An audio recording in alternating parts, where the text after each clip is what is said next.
نیکی پیغام نمبر 11۔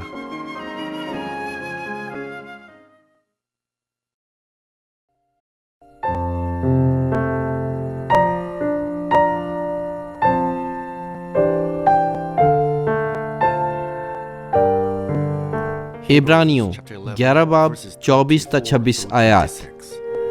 ایمان ہی سے موسیٰ نے بڑے ہو کر فرعون کی بیٹی کا بیٹا کہلانے سے انکار کیا، اس لیے کہ اس نے گناہ کا چند روزہ لطف اٹھانے کی نسبت خدا کی امت کے ساتھ بدسلوکی برداشت کرنا زیادہ پسند کیا، اور مسیح کے لیے لان تان اٹھانے کو مصر کے خزانوں سے بڑی دولت جانا، کیونکہ اس کی نگاہ اجر پانے پر تھی۔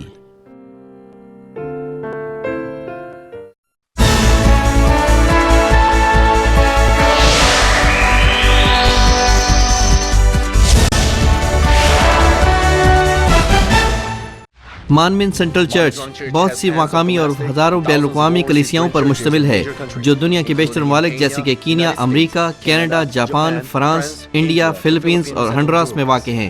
ریورنڈ ڈاکٹر جے روکلی نے پوری دنیا کے ممالک میں کروسیڈز کیے ہیں، جن میں Uganda, Kenya, Japan, Pakistan, Philippines, Honduras, India, روس، جرمنی، پیرو، کانگو اور نیو یارک امریکہ شامل ہیں۔ حالیہ کروسیڈ جو کہ Madison Square Garden New York میں ہوا، جسے 200 سے زائد ممالک میں سیٹلائٹ کے ذریعے سے براہ راست نشر کیا گیا، ان کی روحانی شفائیہ عبادات کو دنیا بھر میں مختلف نشریاتی ذرائع سے، جن میں سیٹلائٹ ٹی وی، ریڈیو اور انٹرنیٹ سے نشر کیا گیا۔ سن 2000 میں یوگینڈا میں منعقدہ انجیل مقدس کروسیڈ کو CNN پر دکھایا گیا، اور ان کامیاب کروسیڈز کی بنیاد پر انہیں بیداری کا عالمگیر رہنما کہا گیا۔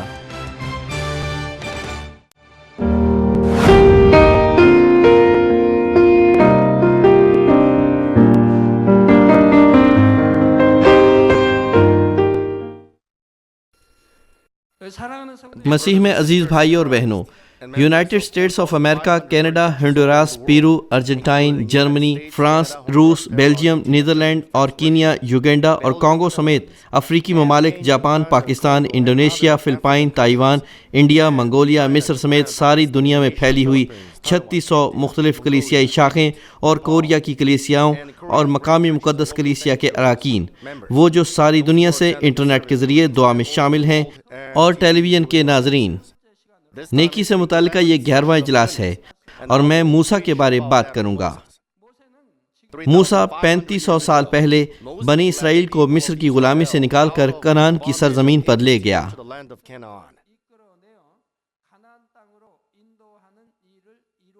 کوریا جاپان کی غلامی میں 36 سال رہا، اور اس کے لیے اپنے بلبوتے پر آزادی پانا آسان نہیں تھا۔ کوریا نے دوسرے ممالک سے مدد لی۔ بنی اسرائیل 400 سال تک مصر کی غلامی میں رہے۔ نہ صرف انہیں مصر کے ملک کی سلطنت سے قوم کے طور پر رہائی حاصل کرنا تھی، بلکہ انہیں آزادی بھی حاصل کرنا تھی، اور اپنی علاقائی سرزمین کو بھی بچانا تھا۔ خدا ابراہیم، اسحاق اور یعقوب کے ساتھ کیے ہوئے وعدے کو پورا کرنا چاہتا تھا۔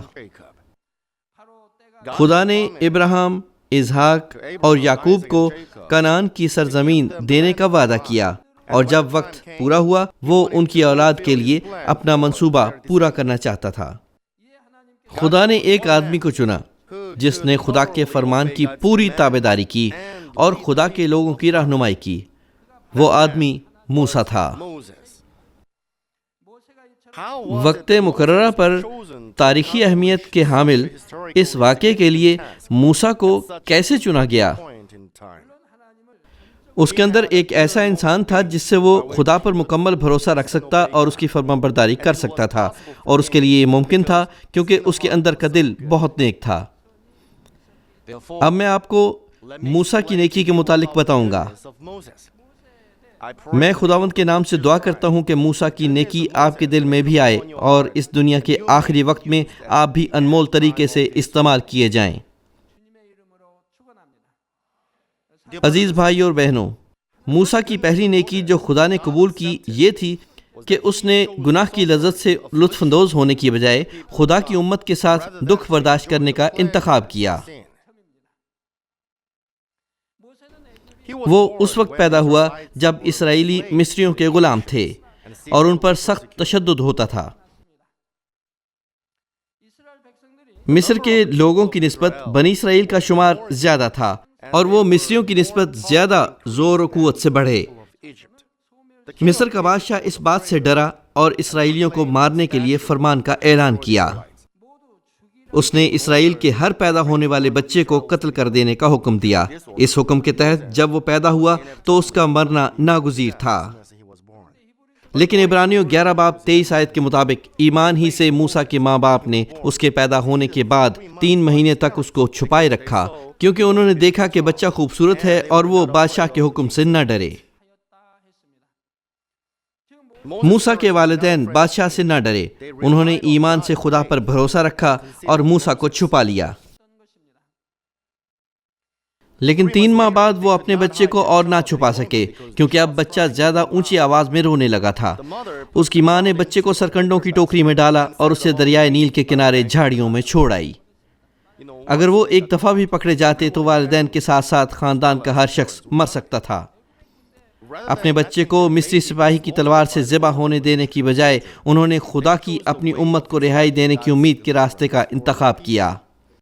اس وقت فرعون کی بیٹی دریائے نیل پر غسل کرنے کے لیے آئی اور جھاڑیوں میں ٹوکرے کو دیکھا۔ اس نے کہا کہ اسے میرے پاس لاؤ۔ جب آپ بائبل پڑھتے ہیں تو آپ ان چھوٹی چھوٹی باتوں کو نہیں دیکھتے۔ اپنی قدرت کو ظاہر کرنے کے لیے خدا سارے حالات و واقعات کا تفصیل سے انتظام کرتا ہے۔ خدا کے ساتھ ملاپ سے پہلے جب میں پیچھے مڑ کر دیکھتا ہوں اور کلیسیا کے آغاز میں جو واقعات پیش آئے ان پر غور کرتا ہوں تو دیکھتا ہوں کہ تمام کام خدا کی قدرت اور منصوبے کے مطابق بڑی ترتیب سے وقوع پذیر ہوئے۔ کلیسیا کے تمام ارکان اسے محسوس کرتے ہیں اور جانتے بھی ہیں۔ 5 سال پہلے، 10 سال پہلے، حتیٰ کہ اب بھی ہر چیز خدا کے صحیح منصوبے اور قدرت کے مطابق ہو رہی ہے۔ موسیٰ کے ساتھ بھی ایسا ہی ہوا۔ اسرائیلیوں کے خروج کے وقت موسیٰ کو رہنما بنانے کے لیے خدا نے ہر چیز کی نگرانی کی اور ہر چیز نے اس کے فرمان کے مطابق کام کیا۔ جب آپ بائبل پڑھتے ہیں تو اس بات کو ضرور سمجھیں۔ موسیٰ کی بہن مریم نے ہر چیز کو دیکھا اور موسیٰ کی اپنی ماں یوکبت کو دایا کے طور پر متعارف کروایا۔ پھر موسیٰ کو شاہی محل میں ایک شہزادے کے طور پر لایا گیا۔ اب اسرائیلیوں کو مصر سے نکال لے جانے کے لیے ایسے شخص کی ضرورت تھی جس کے پاس بادشاہ جیسا اختیار اور زور ہو، لیکن اسرائیلیوں کے پاس اس طرح کے اختیار اور زور نہ تھا۔ جب خدا نے موسیٰ کو چنا، خدا نے اسے ایسی ماں سے پیدا کیا جس کا اچھا ایمان تھا۔ وہ خدا سے پیار کرتی تھی اور خدا پر مکمل بھروسہ رکھتی تھی۔ خدا نے تاریخ کا اس طرح انتظام کیا کہ موسیٰ شہزادہ بن سکتا تھا۔ شہزادی کو جھاؤ سے موسیٰ مل گیا۔ دریا کے کنارے جھاؤ تھی۔ شہزادی اور اس کی سہیلیاں اکٹھی اس جھاؤ کے نزدیک نہا رہی تھیں۔ اس نے دریا میں ٹوکرا بہتا ہوا دیکھا۔ شہزادی نے ٹوکرا کھولا، اسے اس میں ایک لڑکا ملا۔ جب اس نے بچے کو دیکھا تو بچہ اسے خوبصورت لگا۔ وہ بہت خوبصورت اور پیارا لگتا تھا، اور میرا مطلب ہے کہ بچہ بہت ہی خوبصورت اور پیارا تھا۔ شہزادی کا شوہر مر چکا تھا اور اس کا کوئی بچہ نہ تھا۔ اسے ایک بچے کی تمنا تھی اور پھر اسے ایک بچہ مل گیا۔ اس نے چپکے سے بچہ اٹھا لیا اور خفیہ طور پر اس بچے کو اپنے محل میں لے گئی۔ اس نے اپنی سب سے زیادہ قابل اعتماد کنیز کو موسیٰ کی پرورش پر مامور کیا۔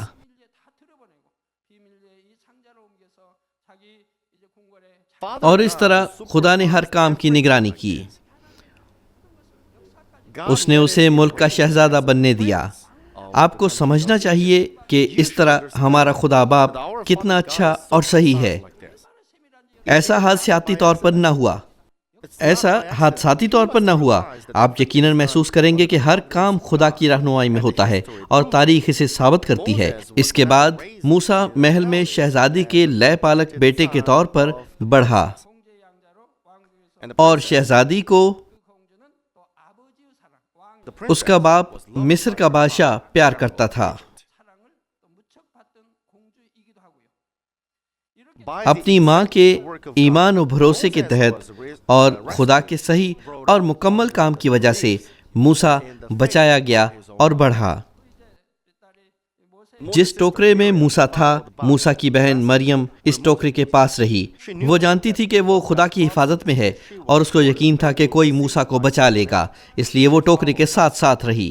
اس نے دیکھا کہ شہزادی نے موسیٰ کو پکڑ لیا اور اسے ٹوکرے میں رکھا ہوا بچہ پسند آ گیا، لیکن وہ موسیٰ کو دودھ نہیں پلا سکتی تھی کیونکہ وہ فطری طور پر ماں نہیں تھی. مریم نے دیکھا کہ شہزادی کو موسیٰ پسند آیا اور شہزادی نے پوچھا کہ اس کی اصل ماں کہاں رہتی ہے. اس طرح شہزادی بچے کو ایک ماں کے حوالے کر سکتی تھی جو موسیٰ کو دودھ پلاتی اور موسیٰ کو اس کی حقیقی ماں پالتی. موسیٰ کو ایمان اور سچائی سیکھنا تھی. اسی طرح سے موسیٰ اپنی حقیقی ماں سے ایمان، شریعت، خدا، ابراہیم، اسحاق اور یعقوب کے متعلق سیکھ سکتا تھا. موسیٰ کو اسرائیل کے خداوند خدا کے بارے اور اس امت کے بارے تعلیم پانی تھی جسے خدا نے چنا. اس کے ساتھ ہی اس نے ابراہیم، اسحاق، یعقوب اور موعودہ سرزمین کنعان کے متعلق سنا. اس وقت مصر دنیا کی ترقی یافتہ تہذیب تھی اور اس ملک کے شہزادے کے پاس بہت زور اور اختیار تھا. موسیٰ شاہی دربار میں ساری زندگی ایک لے پالک شہزادے کے طور پر عیش و عشرت، عزت اور طاقت کے ساتھ زندگی سے لطف اندوز ہو سکتا تھا. وہ ہر روز بہترین لباس، بہترین خوراک اور بہترین شاہی زندگی سے لطف اندوز ہو سکتا تھا. وہ سونے اور موتیوں سے سجائے گئے شاندار محل میں رہ سکتا تھا. اس کے ایک حکم پر کئی غلام اپنا سر خم کر دیتے. وہ جہاں بھی جاتا اس کے ساتھ بہترین رویہ رکھا جاتا اور وہ ساری زندگی بڑے آرام و سکون کے ساتھ گزار سکتا تھا. لیکن چونکہ موسیٰ ان حالات میں رہتا تھا، لیکن ایک بات اس کے ذہن سے کبھی فراموش نہ ہوئی کہ یہ حالات اس کے اس خیال سے میل نہ کھاتے تھے.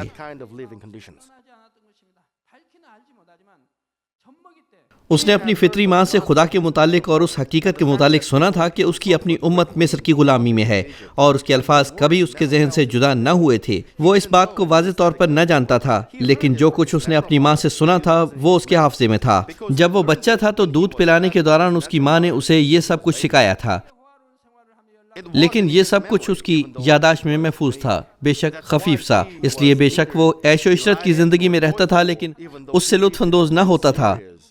اس کی بجائے اسے سخت تکلیف ہوتی تھی. وہ خدا کی شریعت کو جانتا تھا اور ہر روز شاہی گھرانے میں وہ زندگی کو گناہگار محسوس کرتا تھا. اسی اثنا میں ایک واقعہ پیش آیا جس میں وہ ملوث تھا. اسے فرعون کا محل ترک کرنا پڑا اور وہ بیابان میں بھاگ گیا. ایک دن اس نے دیکھا کہ ایک مصری اس کی امت کے ایک عبرانی کو مار رہا تھا، تو اس کے دل میں جوش آیا، اس لیے اس نے مصری کو مار دیا. نتیجتاً اسے صحرا میں فرار ہونا پڑا. بائبل اس واقعے کو مختصراً بیان کرتی ہے، لیکن کئی واقعات پیش آئے. ان سارے واقعات کو بیان کرنے کے لیے بائبل 100 سے زائد کتب بھی فراہم کر سکتی تھی. ایک شخص تھا جس کو پتا تھا کہ موسیٰ عبرانی ہے اور یہ شہزادی کی لونڈی تھی، لیکن اس نے اسے راز ہی رکھا. شہزادی نے اپنی لونڈی سے کہا، اگر تم نے کسی کو یہ بات بتائی تو تمہیں قتل کرا دوں گی. لونڈی کو یہ راز پوشیدہ رکھنا پڑا. موسیٰ بہت خوبصورت اور عقل مند تھا. خدا اس طرح اس کی نگرانی کر رہا تھا کہ بادشاہ بھی موسیٰ کو پیار کرنے لگا. بادشاہ کا اپنا بھی ایک بیٹا تھا، لیکن بادشاہ اپنے بیٹے کی بجائے موسیٰ کی زیادہ تائید کرتا تھا. بادشاہ کا بیٹا موسیٰ سے حسد کرتا تھا، لیکن بادشاہ اور رعایا دونوں موسیٰ کو بہت پیار کرتے تھے. اس نے موسیٰ کو بادشاہ سے الگ کرنے کی کوشش کی، لیکن بادشاہ کو اس بات کا پتہ چل گیا اور بادشاہ موسیٰ کی زیادہ تائید کرنے لگا.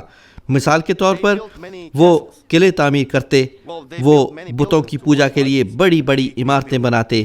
ان عمارتوں کو بنانے والے اسرائیلی تھے کیونکہ اس وقت اسرائیلیوں سے غلاموں جیسا سلوک کیا جاتا تھا۔ بادشاہ کا بیٹا تند مزاج تھا، وہ نیکی کے ساتھ لوگوں سے پیش نہیں آتا تھا، وہ ان کے ساتھ سخت سلوک کرتا تھا، وہ ان کے ساتھ سختی سے پیش آتا تھا، وہ ان کو پوری خوراک بھی نہیں دیتا تھا۔ پھر وہ کس طرح کام کر سکتے تھے؟ اس لیے کام پورا نہ ہو سکا، یہ سستی سے ہو رہا تھا۔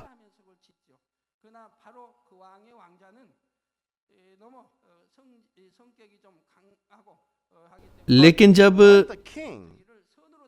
بادشاہ نے موسیٰ کو جانشین بنایا اور تعمیر کے کام پر مامور کیا، وہ لوگوں کے ساتھ نیکی سے پیش آیا۔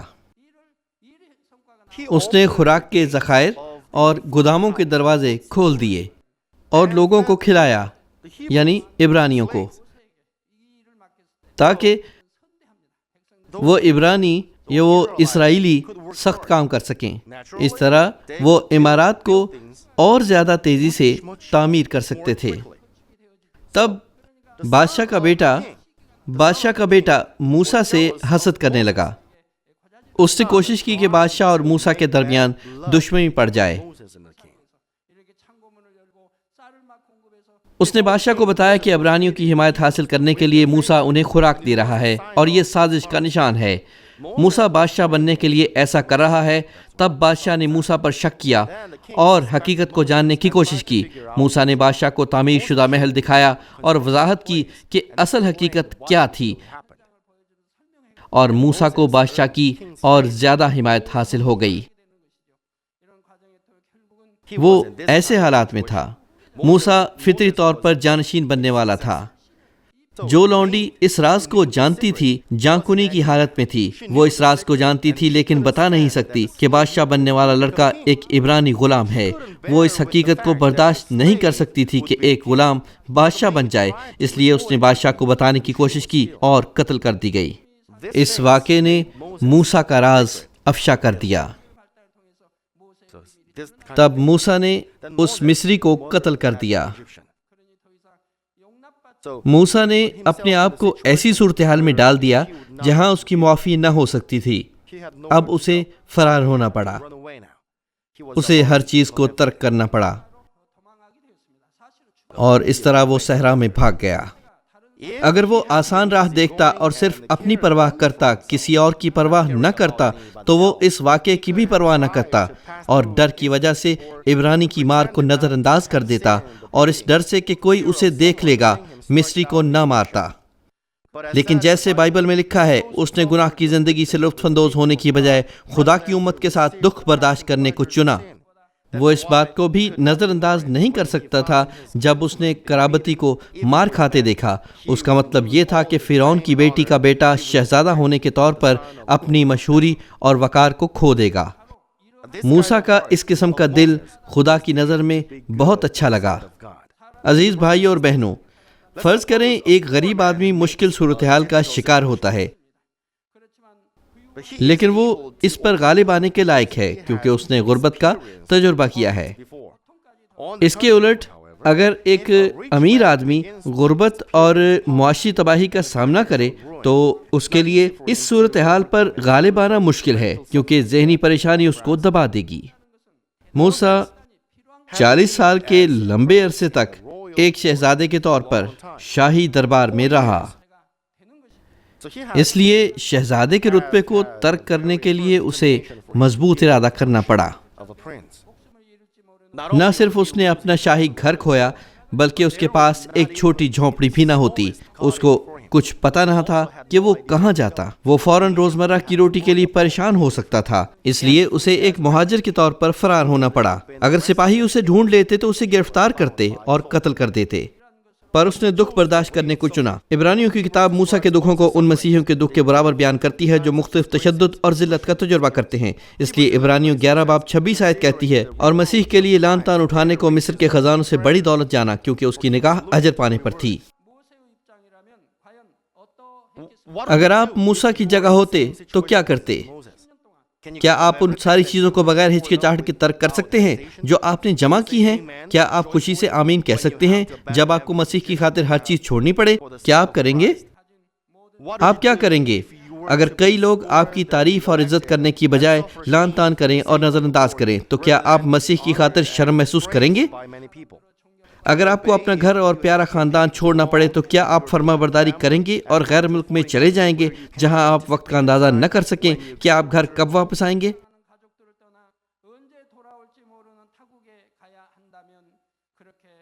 اس لیے عبرانیوں 11 باب 26 آیت کہتی ہے، اور مسیح کے لیے لعن طعن اٹھانے کو مصر کے خزانوں سے بڑی دولت جانا، کیونکہ اس کی نگاہ اجر پانے پر تھی۔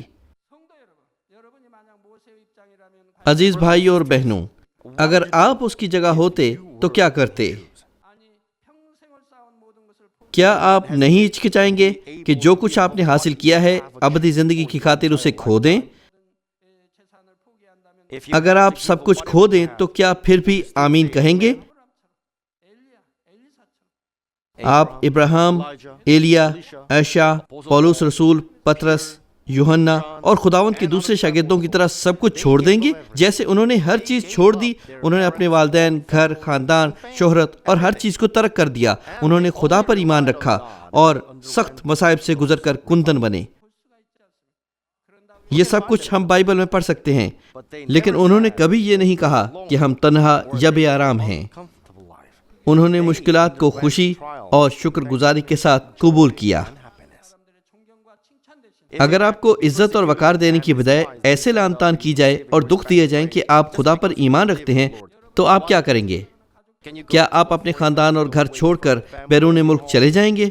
کچھ مشنری اسی محبت اور ایمان کے ساتھ خداوند کے لہو کی قیمت چکانے کی کوشش کرتے ہیں۔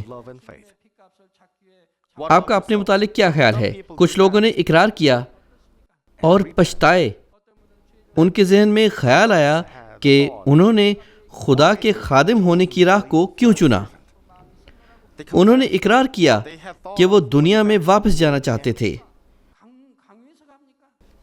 خدا کے خادم ہونے کے لیے انہیں کس نے مجبور کیا؟ کیا میں ان سے پوچھ سکتا ہوں؟ انہوں نے خود اس راہ کو چنا۔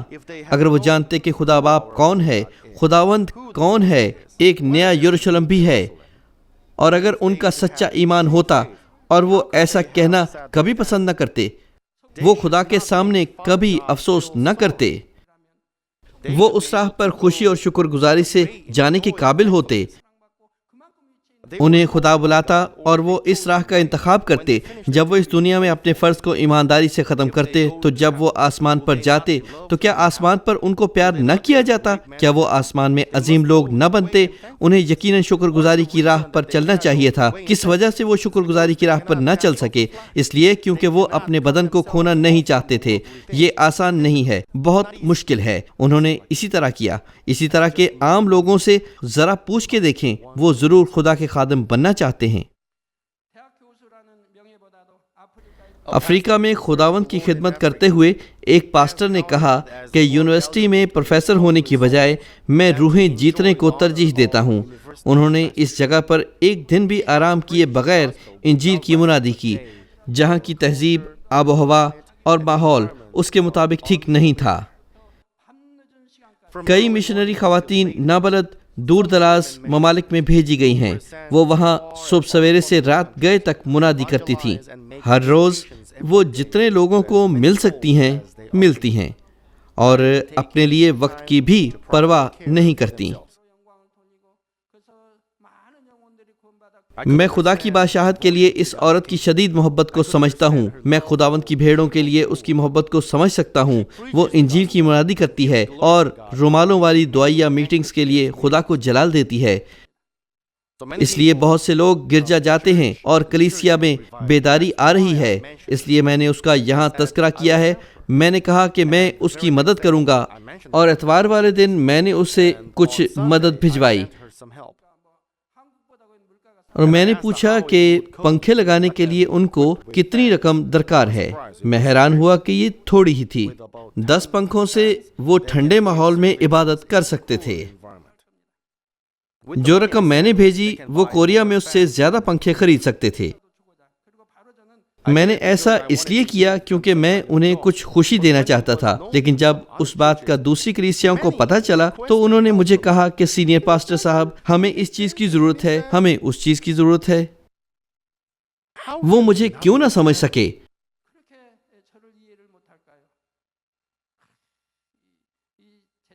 وہ جانتے ہیں کہ میں ورلڈ مشن اور دوسری منسٹریوں کے بجٹ کے لیے کوشش کر رہا ہوں. وہ جانتے ہیں کہ میں ایسا 10 یا 20 سالوں سے کر رہا ہوں. لیکن میں آپ کو یہ بتا سکتا ہوں کہ اگر کسی کلیسیا میں بیداری آ رہی ہے اور ان کو مالی مدد کی ضرورت ہے تو میں ضرور ان کی مدد کروں گا، حتیٰ کہ مجھے اتنا کھانا بھی نہ ملے کہ جتنا میں کھایا کرتا تھا، پھر بھی میں اس کلیسیا اور اس کے پاسٹر کی مدد کروں گا. یہ ہمارے خدا باپ اور اس کی بادشاہی کے لیے ہے. اگر کوئی کلیسیا اس کام میں اس کی مدد نہیں کر سکتی تو میں ذاتی طور پر اس کی مدد ضرور کروں گا. ایسا کیوں ہے؟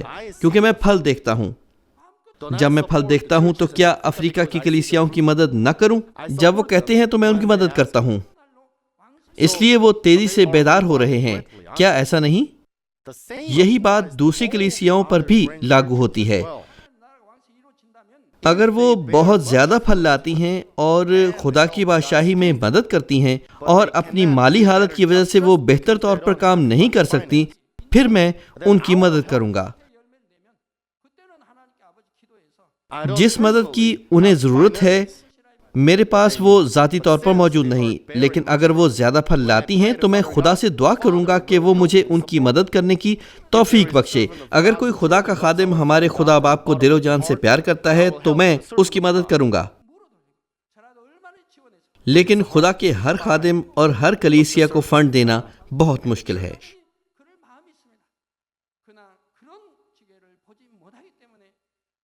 اگر وہ اسی جگہ رہتے جہاں وہ پہلے تھے تو وہ اعلیٰ معاشرتی رتبے اور پرسکون طرز زندگی میں مذہبی زندگی گزار سکتے تھے. وہ اپنے پیاروں کو جتنی دیر چاہتے دیکھتے اور ان کے ساتھ خوشی سے رہتے، لیکن انہوں نے مرتی ہوئی روحوں سے اپنا منہ نہ موڑا. ان کے دل میں ہمارے خداوند کے لیے جلتی ہوئی محبت تھی، اس لیے انہوں نے اس کے فرمان کی تابعداری کی اور مشنری بن گئے. یقیناً خدا ان کی کوششوں اور محبت کو یاد کرے گا اور آسمان میں ان کو اجر دے کر آرام بخشے گا، ایسا آرام جس کا مقابلہ زمینی آرام سے نہیں کیا جا سکتا. تاہم کئی لوگ دنیا کی گناہ آلودہ خوش زندگی سے لطف اندوز ہونے کو ترجیح دیتے ہیں بجائے اس کے کہ خداوند کے عظیم فضل میں زندگی گزارتے ہوئے مر جائیں.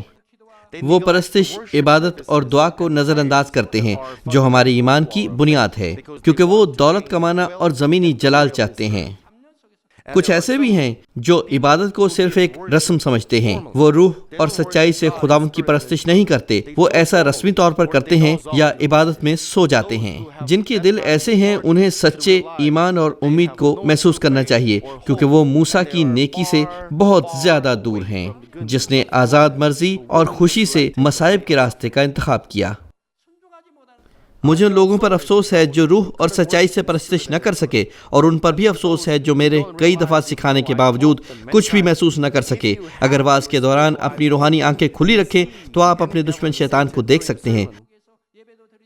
تو پھر آپ پرستش کیسے کر سکتے ہیں؟ کیا آپ یہ سوچتے ہیں کہ جب آپ روح اور سچائی سے خدا کی پرستش کرتے ہیں تو خدا باپ آپ کی روحانی آنکھیں اس لیے کھولے کہ آپ بدروحوں کو دیکھ سکیں؟ آپ ایسا کیوں محسوس کرتے ہیں؟ اگر آپ اپنے بچوں کو پیار کرتے ہیں تو کیا آپ انہیں بے آرامی اور دکھ دیں گے؟ ذرا اس بارے میں سوچئے. یقیناً آپ ان کو خوراک دینا چاہیں گے اور پڑھائی کے لیے اچھا ماحول بھی، اور ان کے لیے اچھی کتابیں خریدیں گے تاکہ وہ اپنی پڑھائی پر توجہ دے سکیں.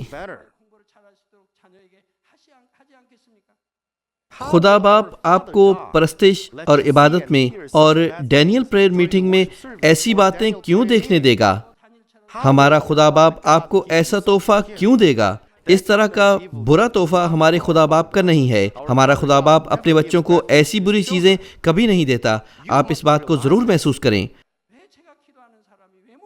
آپ کو نہیں لگتا کہ مجھے اس کا پتہ ہے؟ جب خدا باپ مجھے اس کے متعلق بتاتا ہے تو میں اس کے متعلق کیسے نہ جانتا، لیکن مجھے افسوس ہے کہ وہ اس بات کو محسوس نہیں کرتے، حتیٰ کہ میں نے انہیں یہ بات بار بار بتائی. عزیز بھائی اور بہنوں، موسیٰ کی دوسری نیکی یہ تھی کہ اپنے دکھ میں بھی اس نے دل کی گہرائی سے خدا کا شکر ادا کیا۔ فرعون کا محل چھوڑنے کے بعد موسیٰ بہت ساری مشکلات کا شکار ہوا اور اس نے اپنے سسر یترو کے گلے چرائے جو مدین کا کاہن تھا۔ خدا باپ نے مجھے بتایا کہ جب وہ وہاں پر رہا تو موسیٰ کا دل کیسا تھا۔ جب اس نے جلدی سے مصر کو چھوڑا تو اسے بہت نقصان ہوا۔ جب وہ صحرا میں رہنے لگا اور واپس اپنے ماضی پر نگاہ دوڑائی تو موسیٰ کے دل میں آزمائش نے جنم لیا۔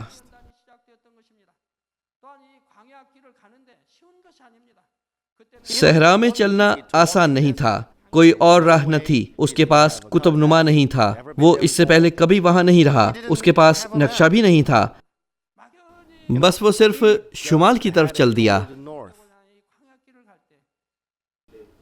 وہاں پانی بھی نہیں تھا، خوراک بھی نہیں تھی، وہ بھوک سے مر سکتا تھا۔ صرف 2 دن کے لیے نہیں، دن کو گرمی اور رات کو سردی ہوتی تھی۔ صحرا میں چلنا بہت مشکل تھا۔ وہ نہیں جانتا تھا کہ کل کیا ہوگا۔ وہ بہت پیاسا تھا اور اس کے سامنے کوئی بھی منزل نہ تھی۔ وہ صرف یہ جانتا تھا کہ وہ جنوب کی طرف نہیں جا سکتا، اگر وہ واپس جاتا تو مارا جاتا۔ اسے اپنے گھر سے بھاگ کر شمال کی طرف دور بھاگ جانا تھا، جتنا دور ہو سکے۔ صرف اس کا ایمان تھا، یہ ایمان کہ خدا اسے بچائے گا اور اس کی نگرانی کرے گا۔ یہ اس کا ایمان تھا۔ خدا موسیٰ کو ایسی جگہ لے گیا جہاں اسے 40 سال تک مشکلات سے گزر کر خالص بننا تھا۔ جب اس کی رہنمائی ایک گھر کی طرف کی گئی تو وہاں بھی صورتحال اتنی اچھی نہ تھی۔ اس کی بیوی کی کئی بہنیں تھیں، بہت زیادہ بہنیں۔ موسیٰ ایماندار اور محنتی تھا۔ وہ اپنی حکمت سے گلے کو چراتا تھا اور دوسرے قبائل کے کئی مسائل بھی حل کیے جہاں وہ رہتا تھا۔ وہ عقل مند تھا اور اس نے محل میں بہت سی باتیں سیکھی تھیں۔ اس نے مصر میں کئی مہارتیں سیکھیں۔ اسے اپنے ارد گرد کے بہت سے لوگوں کی حمایت حاصل تھی۔ تو جب وہ شادی کرنے والا تھا تو وہ کسی بھی عورت کا انتخاب کر سکتا تھا، لیکن موسیٰ نے گھر میں سب سے بڑی خاتون کا انتخاب کیا کیونکہ وہ بہت اچھی تھی۔ اس میں کوئی لالچ نہ تھی، وہ اپنی بہنوں کے ساتھ بہت اچھی رہتی۔ وہ نرم دل، حلیم، ایماندار اور نیک تھی، اس لیے موسیٰ نے اسے چنا اور اس سے شادی کی۔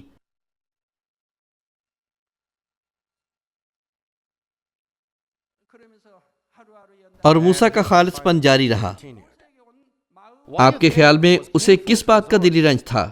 اس نے اپنے آپ کو کچھ اور محسوس کیا، لیکن در حقیقت اسے محسوس ہوتا تھا کہ اس کے پاس کچھ بھی نہیں ہے، اور وہ اس جھوٹی شان اور تکلیف کو محسوس کرنے لگا۔ ایک دفعہ وہ شاہی خاندان میں عیش و عشرت کی زندگی گزار چکا تھا، لیکن اب جب اسے اپنے خالی ہاتھ نظر آئے، اس نے انسانی زندگی کی جھوٹی شان کے متعلق سوچا۔ اسے سمجھ آئی کہ وہ ہر چیز جس سے وہ لطف اندوز ہوتا رہا وہ اس کی مرضی سے نہیں تھی، بلکہ یہ خدا کا فضل تھی، اس لیے اگر خدا اجازت نہ دیتا تو وہ کچھ بھی حاصل نہیں کر سکتا تھا۔ اس کے متضاد جب وہ شاہی جگہ میں تھا وہ اپنی مرضی سے کچھ بھی حاصل کر سکتا تھا، لیکن نہ کرتا۔ اس نے اپنے آپ کو کچھ نہ سمجھا اور وہ خدا کے سامنے عاجز رہنے کے سوا کچھ نہ کر سکتا تھا۔ لیکن وہ اپنے حالات میں کبھی اداس اور کنوتی نہ ہوا۔ اس نے کبھی اپنے آپ کو نا امید نہ ہونے دیا۔ آپ بھی اپنے آپ کو موسیٰ کی طرح بنائیں۔ اس کی ماں اسے کتنا پیار کرتی تھی۔ اسے دوسرے لوگ بہت پیار کرتے تھے، ہر شخص اس سے محبت کرتا تھا، اسے بادشاہ کی تائید اور حمایت حاصل تھی، اسے کسی چیز کی کمی نہ تھی، لیکن اس کے ساتھ اس نے ہر چیز کو ترک کر دیا اور صحرا میں چلا گیا۔ جب وہ غیر قوموں کی سرزمین پر تھا تو کیا سوچتا ہوگا؟ آپ کو نہیں لگتا کہ موسیٰ نے بہت سی چیزوں کے متعلق سوچا ہوگا؟ لیکن وہ اپنی صورتحال میں کبھی اداس اور قنوطی نہ بنا۔ اس نے اپنے آپ کو نا امید نہ ہونے دیا۔ اس نے کبھی اپنے ماضی اور عیش و عشرت کی زندگی کو یاد نہ کیا۔ اس نے اپنے انتخابات پر کوئی افسوس نہ کیا، کیونکہ اس نے جس راستے کا انتخاب کیا وہ خدا کا راستہ تھا، اور یہ انتخاب چنی ہوئی امت کے لیے تھا۔ خدا اس کی تکمیل کرنا چاہتا تھا۔ جب خدا اس کے ساتھ کام کر رہا تھا تو وہ کیوں پچھتاتا؟ اس نے اپنی زندگی کو منفی طور پر نہ دیکھا، نہ وہ پریشان ہوا اور نہ ہی اداس۔ اس کے دل میں اپنے آپ میں حقیقی انسان دیکھنے کے لیے ایک نیا نقطہ نظر تھا۔ اس کے دل میں کبھی مایوس کن سوچیں نہ آئیں، میں کچھ بھی نہیں ہوں، لیکن یہ سوچتے ہوئے وہ خدا کی موجودگی پر مستحکم رہا کہ میں کچھ بھی نہیں ہوں بلکہ خدا عظیم ہے۔ جب وہ اپنی مرضی سے کچھ بھی نہ پورا کر سکتا تو اس نے مکمل طور پر محسوس کیا کہ اس کے پاس کچھ بھی نہیں ہے، اور خدائے قادر کی قوت کے بغیر وہ کوئی منصوبہ نہ بناتا تھا۔ اس نے اپنے دل کی اتھاہ گہرائیوں سے خدا کا شکر ادا کیا۔ اپنے دل کی گہرائی سے جس جگہ وہ تھا اس جگہ کے لیے، خوراک کے لیے، پانی کے لیے، حتیٰ کہ سانس کے لیے بھی شکر گزار تھا۔ وہ لیٹنے کی جگہ کے لیے بھی خدا کا شکر گزار تھا۔ بعض اوقات صحرا میں ٹھنڈے شبنم کے قطروں میں اسے تھوڑی دیر کے لیے آرام ملتا، لیکن وہ اس مختصر آرام کے لیے بھی خدا کا شکر گزار تھا۔ جب گلے چراتے ہوئے اس نے اپنی آنکھوں سے دور تک پھیلی ہوئی وسیع سرزمین دیکھی تو وہ اس زمین کے لیے خدا کا شکر گزار ہوا کہ وہ اس پر ادھر ادھر چلنے کے قابل تھا۔ اس نے کسی بھی چیز کو اپنی ملکیت نہ سمجھا۔ جب سے اس نے انسانی زندگی کی جھوٹی شان و شوکت کو محسوس کیا تھا، اس کے دل میں خدا کے لیے بہت گہری شکر گزاری کا چشمہ پھوٹ پڑا۔ اس نے اپنے قیام کے لیے خدا کا دل سے شکریہ ادا کیا۔ اس نے اقرار کیا کہ خدا کے بغیر وہ نہ کچھ کر سکتا ہے اور نہ حرکت کر سکتا ہے، اور جو کچھ اس کے پاس تھا اس کے لیے خدا کا شکر ادا کیا۔ آئیں ہم بھی خدا پر ایمان رکھیں۔ اے آسمانوں کے مالک خدا، میں بے وقوف ہوں، اس لیے مجھے تیری کوئی سمجھ نہیں۔ جب میں سورج کو غروب ہوتے دیکھتا ہوں تو میں پورے طور پر ایمان لاتا ہوں کہ تو خدائے قادر مطلق ہے اور خدائے علیم و بصیر ہے۔ میں کچھ بھی نہیں ہوں، میں ایک بے وقت انسان ہوں، لیکن تو مجھے پیار کرتا ہے۔ میں جو کچھ بھی نہیں ہوں اور تو نے مجھے بلایا ہے۔ میں اپنے پورے دل سے تیرے وجود پر ایمان لاتا ہوں کہ تو حقیقت ہے۔ جب اس نے سورج کے طلوع ہونے اور غروب ہونے کو دیکھا تو اس نے خدا کے متعلق سوچا۔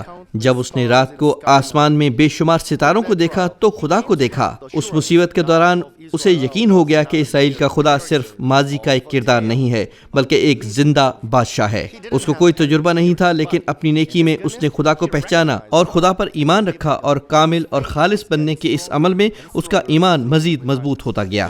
وہ اپنے سارے دل سے خدا پر ایمان لایا، اور گزرتے ہوئے وقت اور سالوں میں وہ اس ایمان کو ثابت کرتا رہا۔ اس کا دل خدا سے لگا ہوا تھا۔ وہ اپنی امت اور اپنے عزیزوں کو بھی پیار کرنے لگا۔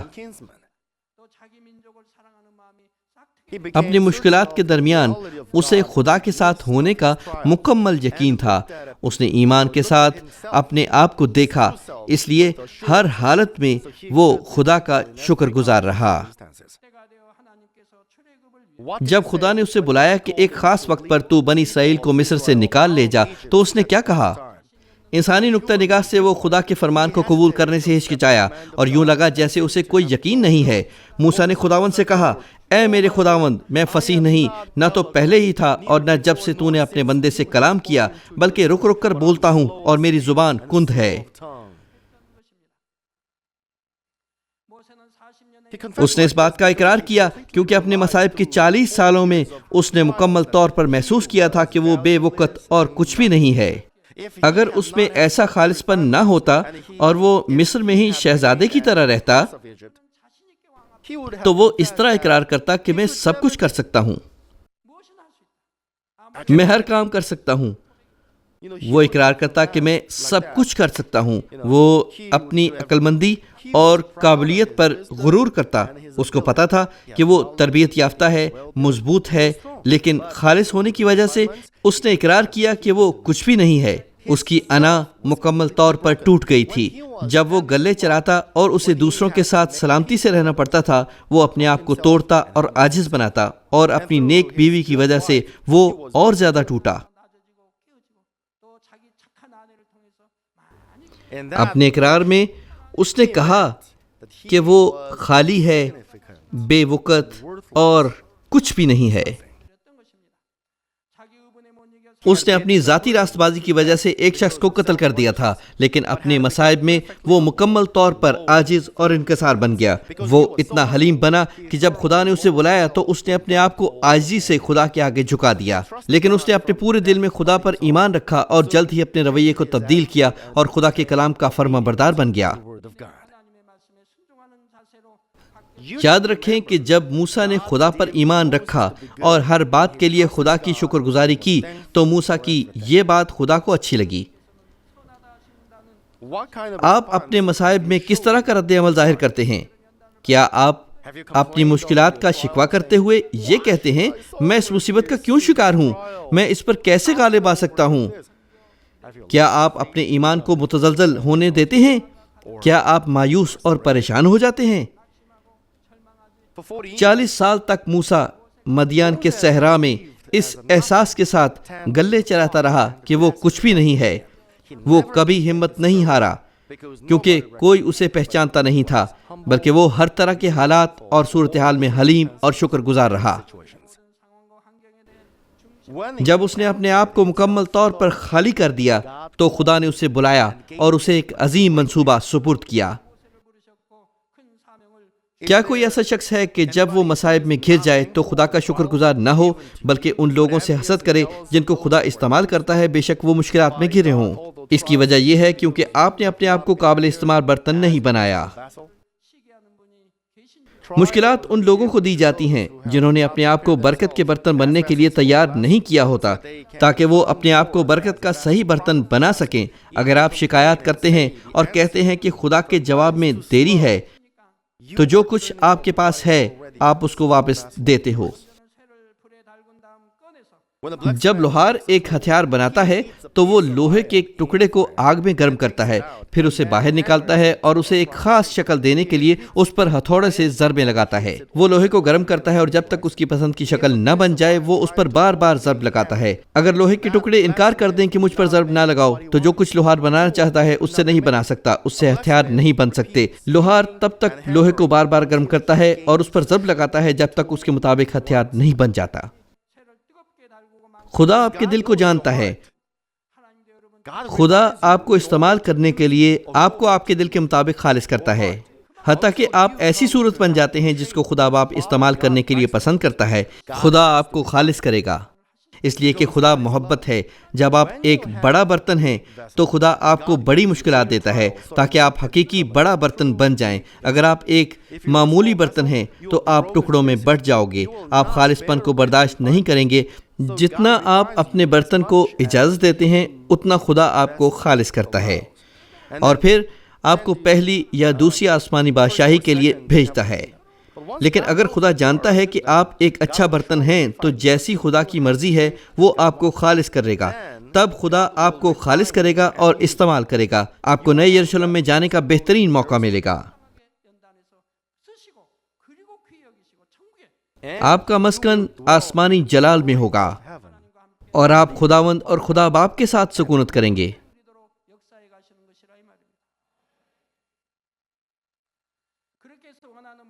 جب اس کی صحیح شکل بن جاتی ہے پھر اس کی شکل قائم رکھنے کے لیے اسے ٹھنڈے پانی میں ڈالا جاتا ہے. ہماری روحانی تربیت بھی ایسے ہی ہوتی ہے.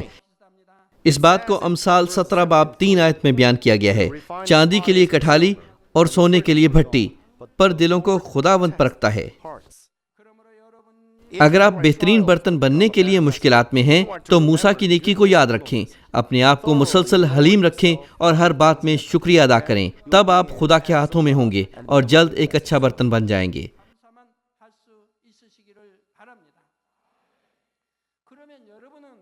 اب میں اس پیغام کو سمیٹوں گا۔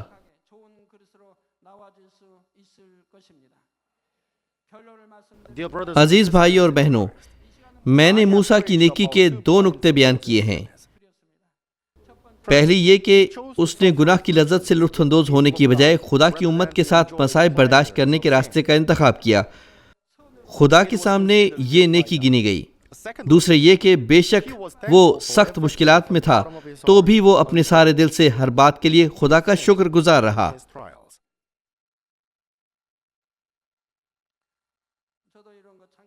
میں بہت شکر گزار ہوں کہ میں بھی اپنے سارے دل سے خدا کی راہ پر چلا ہوں۔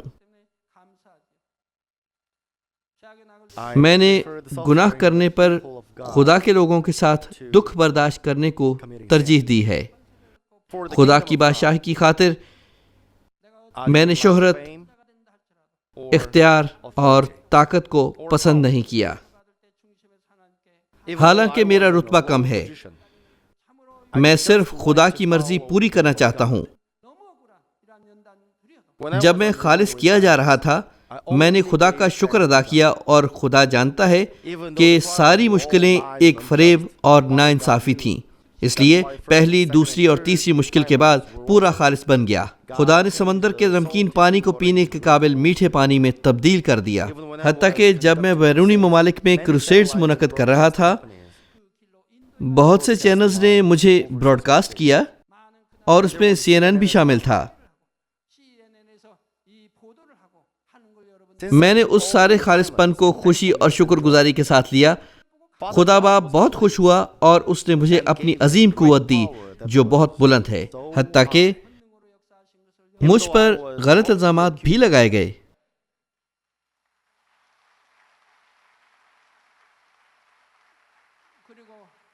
مجھ پر غلط الزامات بھی لگے، لیکن جنہوں نے میرے ساتھ برائی کی، میں نے کسی کو اس کا جواب نہ دیا۔ شروع سے آخر تک میں نے ایمان کے کام ظاہر کیے۔ میں اب بھی ان کے لیے دعا کرتا ہوں تاکہ وہ معافی اور نجات پائیں، یہاں تک کہ وہ ایسا گناہ کر دیں کہ جس کی معافی ملنا ناممکن ہو۔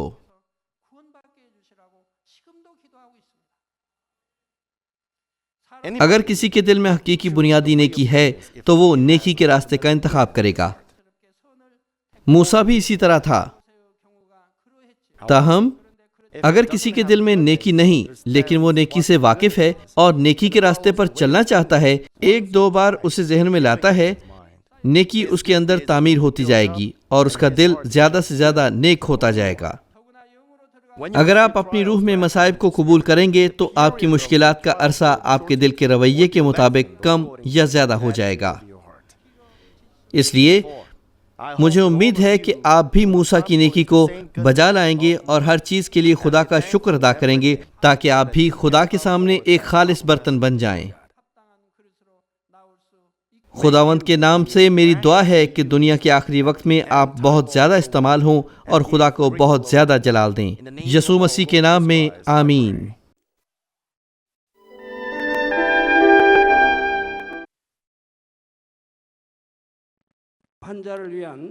بیماروں کے لیے دعا۔ میں ان سب لوگوں کے لیے دعا کروں گا جو بیمار ہیں۔ آپ اپنے بدن کے اس حصہ پر اپنا ہاتھ رکھ لیں جہاں پر بیماری ہے اور اس دعا سے استفادہ کیجیے۔ اگر آپ بیمار نہیں ہیں لیکن اپنی دلی مرادیں پانا چاہتے ہیں تو اپنا ہاتھ اپنے سینے پر رکھ لیجیے۔ خدا کا زندہ کلام وقت اور فاصلے کی قیود سے آزاد ہے اور آپ کے ایمان کے مطابق آپ کے لیے کام کرے گا۔ آپ جہاں کہیں بھی ہوں، اگر ایمان کے ساتھ اس دعا کو قبول کریں گے تو آپ خدا کی قدرت کے حیران کن کام دیکھیں گے۔ ہاللویہ۔ قادر مطلق خدا، تو جو محبت ہے، اپنے بچوں پر اپنے ہاتھ کو رکھ اور تمام GCN دیکھنے والوں پر بھی جو ایمان سے اس دعا کو ٹی وی کے ذریعہ قبول کرتے ہیں۔ اپنا ہاتھ ان پر رکھ اور اپنے عجیب کام جو وقت اور فاصلے کی قیود سے آزاد ہیں ان تمام لوگوں کی زندگیوں میں دکھا جو دنیا کے کسی بھی کونے میں ہیں. ان کو ایسا ایمان عطا فرما جس کے وسیلہ سے ان کے تمام شکوک و شبہات ختم ہو جائیں. ان کی زندگی سے تمام دکھ اور مشکلات جاتی رہیں. روح القدس کی آگ سے جلا کر اور یسوع کے پاک خون کے وسیلہ سے دھو کر پاک کر دے. سر سے لے کر پاؤں تک سارے جسم میں خدا کی عظیم تخلیقی قوت آشکار ہو.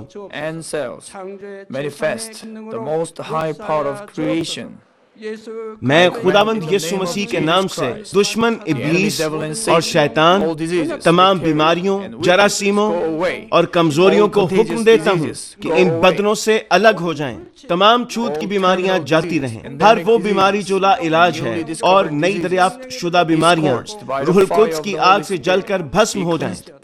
آپ بیماری سے پاک ہو کر زور پائیں. معدے کا کینسر، پھیپھڑوں کا کینسر، رحم کا کینسر، جلد کا کینسر، آنتوں کا کینسر، ایڈز، لوکیمیا، ذہنی امراض، دل کا عارضہ، پھیپھڑوں کی بیماریاں، ہر قسم کے زنانہ امراض، بلند فشار خون، شوگر، جلدی امراض، ہر قسم کی سوجن جاتی رہیں. پولیو، فالج، جوڑوں کا درد اور کمر کا درد یسوع مسیح کے نام میں ختم ہو جائیں. ہر قسم کا سر درد اور حادثات کے نتیجے میں پیدا ہونے والی ہر جسمانی تکلیف یسوع کے نام میں جاتی رہے. بیماری کی وجہ سے تھکان، نزلہ، زکام اور گلر جیسی بیماریاں روح القدس کی آگ سے جل کر بھسم ہو جائیں. مرگی، ذہنی معذوری، ذہنی دباؤ اور تمام ذہنی بیماریاں یسوع مسیح کے نام سے جاتی رہیں. ہر قسم کی تاریکی ختم ہو جائے اور ان کے دلوں میں اطمینان اور شادمانی آ جائے. خدا باپ تخلیق کی عظیم ترین قوت کے وسیلہ سے یہ جسم جو کمزور ہو چکے ہیں دوبارہ سے زور پائیں. فالج کے جکڑے آزاد ہو جائیں اور لنگڑے چلنا اور چھلانگے لگانا شروع کریں. نظر کی کمزوری جاتی رہے، بہرے سننا شروع کر دیں، اندھے بینائی حاصل کریں اور گونگے لوگ بولنا شروع کر دیں. خدا باپ بانجھ خواتین کو اولاد کی برکت عطا فرما. ٹوٹی ہڈیوں کو جوڑ دے اور جسم کے تمام جلے ہوئے حصے مکمل طور پر شفا یاب ہو جائیں. نشہ کی لعنت میں گرفتار لوگوں کو روح القدس کی آگ کے وسیلہ سے پاک اور صاف کر دے. جسم کے تمام مردہ خلیے زندہ ہو جائیں. تمام تاریکی جاتی رہے اور ابلیس کی قوتیں نکل جائیں اور تباہیوں سے محفوظ رکھ اور ان کو برکت دے کہ وہ ایک خوشحال زندگی بسر کریں. اے خدا اپنے فرزندوں کو گھروں اور کاروبار کی جگہ پر روح القدس کی آتشی باڑ میں محفوظ رکھنا اور تیری آنکھیں جو آگ کے شعلہ کی مانند ہیں ان کو دیکھتی رہیں. ان کا باہر جانا اور اندر آنا مبارک ہو. انہیں برکت دے تاکہ یہ لوگوں کو قرض دیں لیکن کسی سے کبھی قرض نہ لیں. انہیں حکمت اور عقل دے اور ان پر فضل کر کہ وہ روح القدس سے معمور ہو جائیں. خداوند اپنے خادموں کو وہ کام کرنے کی توفیق اور فضل عطا فرما جو تو نے انہیں سونپا ہے. ہر چرچ میں ایک انقلاب برپا کر دے. اپنے بچوں کی رہنمائی کر تاکہ وہ تجھے جلال دیں جو بھی کام وہ کریں. اپنے عجائب کا ظہور فرما تاکہ وہ اپنے لبوں سے تیری گواہی دیں کہ وہ تجھ سے ملے ہیں اور تو ان کی دعاؤں کو قبول کرتا ہے. خدا باپ میں تیرا شکریہ ادا کرتا ہوں اور صرف تجھے ہی سارا جلال دیتا ہوں. میں خداوند یسوع مسیح کے نام میں یہ دعا کرتا ہوں. آمین.